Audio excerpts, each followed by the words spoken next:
अपने बदन की जिल्द को उधेड़ कर, बदन का ये चमड़ा है ना, इसको उधेड़ कर इसके जूते बनाकर अगर माँ बाप को पहना भी देना, तभी माँ बाप का हक अदा नहीं हो सकता। आप कुछ भी नहीं कर सकते ना माँ बाप के लिए, कुछ भी नहीं कर सकते। कम से कम एक बात कर लीजिए, माँ बाप के आगे बदतमीजी मत कीजिए।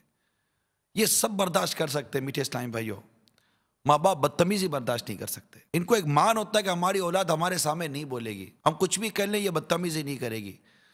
बड़ा बदबख्त है वो इंसान जो अपने माँ बाप को सताता है, इनके सामने बदतमीजी कर। बदबख्त है, जी हाँ बदबख्त है। भले वो कैसा ही नेक नजर आता हो, दुनिया इसके पीछे कैसी पागल होती हो, मगर ये बदबख्त एक नंबर का महरूम इंसान है कि इसको माँ बाप की इज्जत और ताज़ीम की तौफीक नसीब नहीं हुई। ये डरे अल्लाह से, डरे अल्लाह से।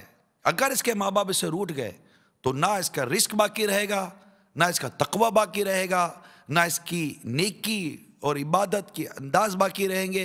ये कहीं का नहीं रहेगा, तबाह बर्बाद हो जाएगा। कि माँ बाप को सताना एक ऐसा जुर्म है जिसकी सज़ा आखिरत में तो अपनी जगह पर है, अल्लाह ताला इसकी सज़ा दुनिया में लाजमी अता फरमाता है, लाजमी देता है। इसको इबरत का निशान बनाया जाता है ताकि लोग माँ बाप की नाफरमानी से डरें और ये देखे जाते हैं।